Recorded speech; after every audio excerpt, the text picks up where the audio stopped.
नमस्कार, स्वागत है आपका मुनाफे की मंडी में, जहां हम आपको कमोडिटी मार्केट की तमाम खबरें और बेहतरीन ट्रेडिंग कॉल्स भी लेकर आते हैं। सबसे पहले मेहमानों से आपका परिचय करवा दें। अमित सजेजा हैं, मोतीलाल ओसवाल से, जतिन त्रिवेदी हैं एलकेपी सिक्योरिटी से, साथ ही आगे हमारे साथ पुखराज चोपड़ा होंगे, जाने माने एग्री एक्सपर्ट, और साथ ही राजस्थान की फसल की रिपोर्ट देने के लिए एक बड़े किसान अजित सिंह भी हमारे साथ आज मौजूद होंगे। चलिए, लेकिन सबसे पहले फटाफट से आज की बड़ी खबरें देख लेते कि कहां सबसे ज्यादा हलचल दिख रहा है। गोल्ड की बात करें तो कल हमने नया हाई देखा था, लेकिन वहां से फिर शाम के सत्र में मुनाफा वसूली भी दिखी और आज करीब करीब 300 रुपए की गिरावट के साथ एमसीएक्स का अप्रैल का वायदा 57,800 रुपए के आसपास ट्रेड कर रहा है। चांदी की बात करें तो यहाँ पर हल्की तेजी दिख रही है, 70,300। कल हमने देखा था जो कल का इंट्राडे हाई था, उस हाई से 2500 रुपए नीचे चांदी बंद हुई थी। तेजी जरूर दिखी थी 400 से ज्यादा रुपए की, लेकिन वो तेजी ऊपरी स्तरों से अगर देखें तो काफी नीचे आके चांदी बंद हुई थी। कच्चा तेल हफ्ते भर में 5% तक की गिरावट आ चुकी है, आज भी कमजोर है, $82 के आसपास है। नेचुरल गैस लगातार गिरावट है, करीब करीब 2 साल के निचले स्तर पर भाव अब आ चुके हैं, 205 रुपए के नीचे आ चुका है। एमसीएक्स पर 3% से ज्यादा की गिरावट आज दिख रही है। बेस मेटल्स में दायरे में कारोबार हो रहा है, हालांकि सभी बेस मेटल्स में आज कॉपर सबसे ज्यादा मजबूती दिखा रहा है, 780 के आसपास। जिंक पर दबाव है, एल्युमिनियम और लेड में काफी सुस्ती है, एक दायरे में कारोबार यहां पर दिख रहा है। एग्री मार्केट की बात करें तो मामूली गिरावट यहां पर कैस्टर में दिख रही है, 7,050 रुपए के आसपास। कॉटन केक भी कमजोर है, करीब करीब 1%, 2,800 रुपए के नीचे। जीरा, मौसम की मार यहां पर फसलों पर पड़ी है, उसका फायदा यहां पर जीरे की कीमतों को हो रहा है और वायदा में भाव 33,300 रुपए के करीब पहुंच चुका है, करीब करीब 1% की तेजी जीरे में दिख रही है। हल्दी की बात करें तो यहां पर आधे % से ज्यादा की तेजी है और धनिया भी हल्की तेजी के साथ 7,800 रुपए के ऊपर कारोबार कर रहा है। चलिए अब बात कर लेते हैं गोल्ड की। जतिन जी, क्या लग रहा है गोल्ड में, क्या यहां से मुनाफा वसूली दिख सकती है? अगर दिख सकती है तो कितनी गिरावट या करेक्शन कह सकते हैं, कितना करेक्शन की संभावना यहां पर लग रहा है एमसीएक्स पर?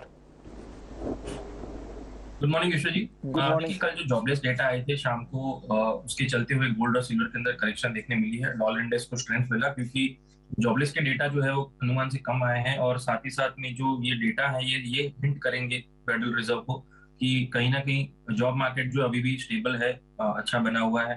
तो रिसेशनरी फियर्स जो है और बढ़ जाते हैं उसके चलते हुए, क्योंकि महंगाई जो है और आगे भी जाके शायद स्टेबल ना हो। अभी फिलहाल जो दौर है महंगाई का वो नीचे आ रहा है, लेकिन कहीं ना कहीं उनको ये भी नहीं चाहिए कि एक पॉइंट पे आके ये रुक जाए और फिर से वापस से यू टर्न लेना शुरू करे जो महंगाई के आंकड़े हैं।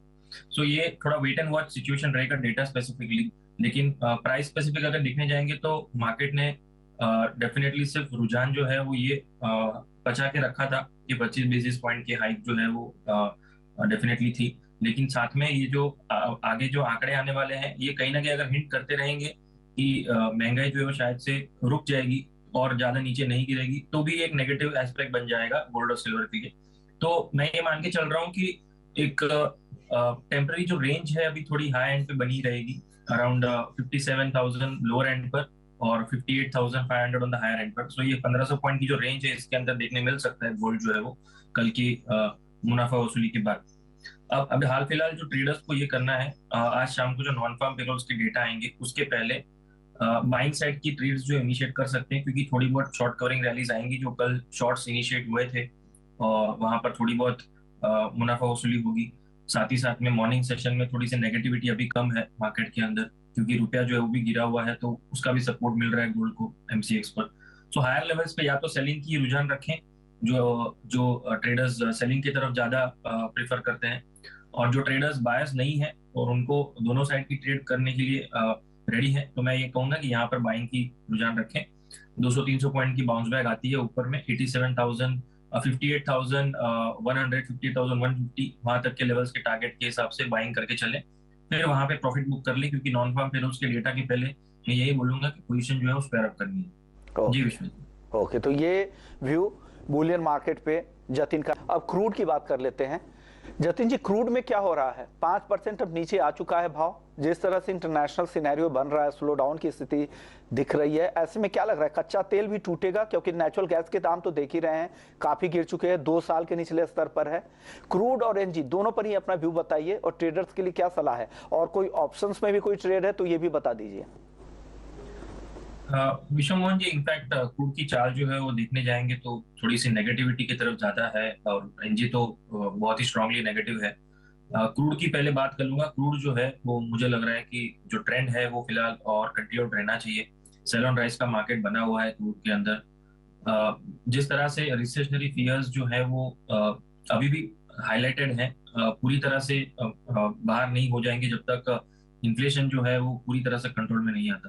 तो ये सिर्फ एक फियर जो है वो क्रूड के लिए अच्छा नहीं रहता है। जो क्रूड के अंदर बाउंस बैक देखने मिला था जनवरी के स्टार्टिंग के 2 हफ्तों में, वो था चाइनीज इकोनॉमी ओपनिंग के कारण। लेकिन उसके बाद में जो मार्केट को जो पचाना था उसको उसने पचा के फिर से उसकी डाउन ट्रेंड जो है वो शुरू कर दी क्रूड की मार्केट ने। तो यहाँ पर सेल ऑन राइज की स्ट्रैटेजी जो है वही फेवरेबल लग रही है। हफ्ते दर हफ्ते में यही बोलूंगा कि क्रूड का मार्केट जो है वो ब्रॉडली देखने जाएंगे तो वीक है। हायर साइड पे आज इंट्राडे पर्सनल से 6280 के लेवल्स जो है वहां पर मिलता है तो शॉर्ट करें 6340 की स्टॉप लॉस के साथ में। लोअर लेवल से 6200 के स्टॉप टारगेट के हिसाब से ये इंट्राडे कॉल रहेगा, इसके अंदर ट्रेड करें। इवनिंग सेशन के पहले अगर जो आजू बाजू के भी टारगेट्स मिल जाते हैं तो एग्जिट करने की सलाह दूंगा, क्योंकि इवनिंग सेशन में थोड़ा सा वॉलेटिलिटी जो है वो बढ़ते हुए देखने मिल सकती है। सो अगर हाथ में प्रॉफिट दिख रहा होगा, टारगेट भले ना अचीव हुआ तो भी फिर भी एग्जिट कर ले, ये मेरी सलाह है। यानी 6280 पे बेचे 6200 के आसपास। तो इवनिंग में इंट्राडे के लिए व्यू है, आसपास भी दिखे, यानी कि एग्जैक्ट टारगेट का ही वेट करे, आसपास भी दिखे तो आप वहां से निकलने की सलाह जतिन दे रहे हैं कि एकदम से टारगेट पे स्टिक वहीं पे ना बने रहे। अब बात कर लेते हैं बेस मेटल्स की। हालांकि आज यहां पर दायरे में कारोबार हो रहा है। कॉपर 780 हल्की तेजी दिखा रहा है। जतिन जी, क्या पसंद आ रहा है बेस मेटल्स में? अगर किसी ट्रेडर्स को अगर ट्रेड करना है तो कौन से मेटल में सलाह देंगे आप? मोहन जी, जिस तरह से मार्केट जो है वो रिएक्शन थोड़ा कम दे रहा है कॉपर का मार्केट, अगर हम देखें तो एमसीएक्स पर, कॉमेक्स में हालांकि ब्रेकडाउन जो है वो हो चुका है। सो और एलएमई पर भी जो है वो वीकनेस जो है वो कॉपर के अंदर जारी है। यहाँ पर रुपए का जो सपोर्ट है उसके कारण, रुपए की जो गिरावट है उसका सपोर्ट जो है वो थोड़े बहुत कमोडिटीज को मिल रहे हैं। लेकिन मैं ही मान के चल रहा हूँ कि आने वाले दिनों में कॉपर के अंदर भी जो बिकवाली है वो आ सकती है, क्योंकि जिस तरह से रिस्कियर एसेट्स की जो नॉन परफॉर्मेंस चल रही है तो उसके कारण कॉपर के अंदर भी जो है वो मुनाफा वसूली देखने मिल सकती है। जो हाईली एलिवेटेड प्राइसेस हैं, जो जनवरी मंथ में पूरी एक बड़ी तेजी देखी हमने 700 लेवल से लेके 790 तक के लेवल्स, तो थोड़ा सा रिट्रेस जो है वो ड्यू है। बाइंग की सलाह फिलहाल अवॉइड करने की सलाह दूंगा मैं। हाल फिलहाल जो सेलर्स हैं उनके लिए अपॉर्चुनिटी है यहाँ पर सेल करके खड़े रहें। जरूरी नहीं है कि 1-2 दिनों में इसका कुछ सेलिंग का रुझान मिले, लेकिन एक पोजिशनल व्यू के हिसाब से देखने जाएंगे तो कॉपर के अंदर 750 से 740 के लेवल्स जो है वो आ सकते हैं। एक पोजिशनल व्यू है ये। स्टॉप लॉस जो है वो मेंटेन करके चले हायर साइड पे। और डे ट्रेडर्स के लिए सलाह रहेगी, छोटा सा भी बाउंस आ जाता है तो वहां पर सेल करें 788 के स्टॉप लॉस के साथ में। और जो टारगेट रखे हो 770 का रखें, ये इंटरडे ट्रेडर्स के लिए है। और पोजिशनल ट्रेडर्स के लिए मेरा स्टॉप लॉस रहेगा 805 का, और लोअर एंड पे 740 के टारगेट्स के लिए कॉपर के अंदर सेलिंग की रणनीति अपना सकते हैं। ओके, यानी इंट्राडे के लिए 770 का टारगेट है, और जो पोजिशनल व्यू है जिनका, उनके लिए 740 का भी नीचे का टारगेट आ सकता है। लेकिन 788 का इंट्राडे के लिए और 805 का पोजिशनल बेसिस पे अगर ट्रेडिंग व्यू रखना है तो स्टॉप लॉस जरूर मेंटेन कीजिएगा। अब बात कर लेते हैं करेंसी मार्केट की। वहां पर हल्की गिरावट दिख रही, कमजोरी दिख रही है डॉलर के मुकाबले। अब 82.24 के लेवल पे ट्रेड कर रहा है। क्या लग रहा है जतिन जी, यहाँ पे क्या और कमजोरी यहाँ बढ़ती दिख रही है आपको करेंसी मार्केट में, रुपए में? जी विश्व मोहन जी, जिस तरह से एफआईएस की जो सेलिंग है कैपिटल मार्केट्स के अंदर, और जो ग्रुप स्टॉक की जो नेगेटिविटी न्यूज जो चल रही है उसके कारण ये जो सेलिंग जो है और गहरा रही है। जहां जहां पर हाई पी स्टॉक्स है वहां पर सेलिंग जो है वो ज्यादा है। प्रॉफिट्स जो है वो बुक करने की कोशिश है सभी लोगों की। तो यहाँ पर जो है वो रुपए के ऊपर जो इफेक्ट उसका चल रहा है वो रिपल इफेक्ट है कि रुपया जो है वो थोड़ा सा कमजोरी का दौर दिखा रहा है। और कल के दिन तो डेफिनेटली इवनिंग सेशन में देखा गया था कि डॉलर इंडेक्स ने फिर से एक थोड़ा सा यू टर्न लिया है जॉबलेस डेटा के बाद। तो रुपए को उसके कारण भी एक रेजिस्टेंस प्लेस करने मिल रहा है, देखने मिल रहा है। मैं मान के चल रहा हूँ कि 8180 8175 अभी फिलहाल एक टेम्पररी रेजिस्टेंस प्लेस रहेगा रुपए के लिए।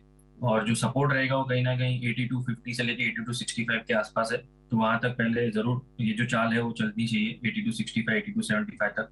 ये वीकनेस का जो ट्रेंड है फिलहाल जो पिछले हफ्ते 10 दिन से चल रहा है, ये कंटिन्यूड रहेगा टुवर्ड्स 8270 8275। जी विष्णु मोहन जी। शुक्रिया पुखराज सर आपका। अमित जी आपका, जतिन जी आपका, आप लोगों ने वक्त निकाला। मुनाफे की मंडी को यहीं समेटते हैं, लेकिन इक्विटी मार्केट काफी वॉलेटाइल है, काफी उतार चढ़ाव देखने को मिल रहा है। ऐसे में वायदा बाजार के ट्रेडर्स के लिए क्या सलाह है, उन्हें क्या करना चाहिए, बताएंगे FNO जंक्शन में। डिम्पी हमारे साथ होंगे ब्रेक के बाद। नमस्कार।